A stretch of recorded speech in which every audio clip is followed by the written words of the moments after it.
사순절 37일 성경 읽기 본문은 요한계시록 1장부터 5장까지입니다. 요한계시록의 시대 배경은 로마의 황제 도미티안 시대로 알려져 있습니다. 그때 요한은 밤모섬의 유배지에서 예수님의 계시를 받게 되고 그 받은 환상과 예언의 말씀을 기록하게 되어집니다. 저자는 요한복음을 쓴 예수님의 사랑받는 제자 요한으로 추정하기도 하고 혹은 에베소 지역에 있었던 또 다른 요한, 장로 요한이라고 생각되기도 합니다. 요한계시록의 내용은 주로 환상으로 받은 예언에 대한 것입니다. 많은 묵시적 메시지가 구약의 상징들을 사용하여 표현되고 있습니다. 궁극적 심판에 대한 엄중함을 보여주면서 회개하라고 경고하기도 합니다. 사용되는 상징들은 강렬하고 분명한 대비를 보여줍니다. 어린 양에 속한 자나 인침을 받은 14만 4천 명의 사람, 죽임당하였다 살아나는 두 증인들이 있는가 하면 그 대적으로 음녀 바벨론, 용과 짐승의 세력이 등장하여 무시무시하고 혹독한 전쟁을 치르는 이야기가 나옵니다.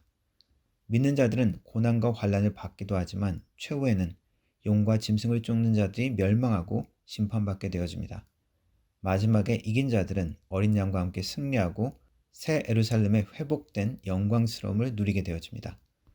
그래서 요한계시록의 저장 목적은 첫 번째, 환난과 고난 속에 있는 신자들에 대한 소망과 위로라고 할 수 있습니다. 이기는 자들에게는 구원의 약속이 있기 때문입니다. 두 번째는 거짓 교훈을 대적하고 심판의 시간을 준비하는 거룩한 삶을 격려하고 있습니다. 요한계시록의 구성은 1장부터 3장까지는 소아시아의 7교회를 향한 그리스도의 말씀이 있습니다.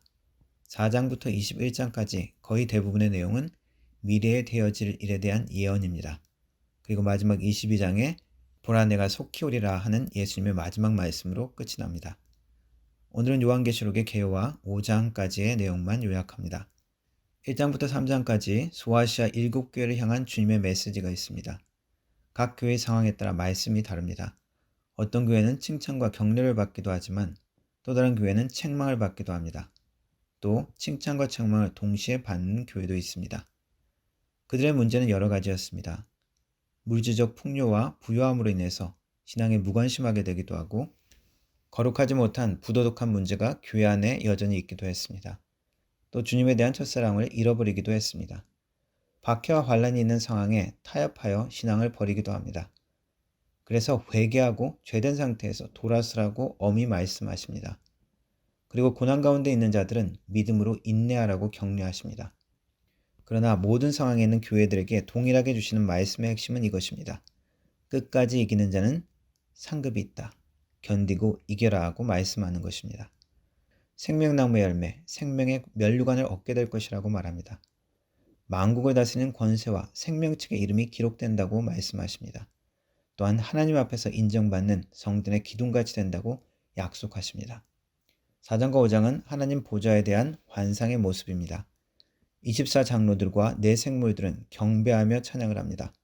거룩하다 거룩하다 거룩하다를 외치며 하나님의 보좌 앞에 예배하는 모습입니다. 또한 7인으로 봉한 두루마리가 나오고 아무도 그 인을 떼지 못하고 열지 못하는데 한 분만이 그것을 할 수 있습니다.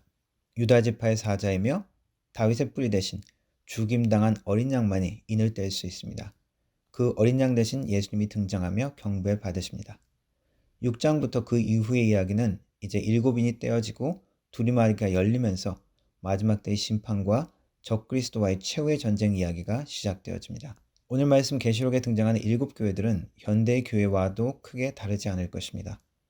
주님은 교회를 위로하시며 격려하시기 원하시고 또 세상에 빠져있는 모습을 보실 때는 책망하며 회개하라고 엄히 경고하기 원하실 것입니다. 신약의 마지막 요한계시록의 말씀을 통해서 믿음으로 살지 못하는 우리의 모습을 회개하고 모든 것의 주인 되시는 주님께 돌이키는 은혜가 있기를 원합니다. 또한 주님께 드려지는 예배를 통해 위로와 격려를 얻으며 환난 가운데 인내할 수 있는 힘을 얻는 시간이 되시기를 바랍니다. 기도하겠습니다. 지금도 살아계셔서 당신의 몸된 교회를 사랑하시고 지키시는 주님, 세상에 빠져 우리의 사명을 잊어버리고 사는 어리석음을 용서하여 주옵소서. 주님 한 분만이 우주의 주인이시며 찬양받으실 분임을 고백합니다. 우리의 삶에 주님을 향한 사랑과 참된 예배가 회복되게 하여 주옵소서. 예수님의 이름으로 기도합니다. 아멘.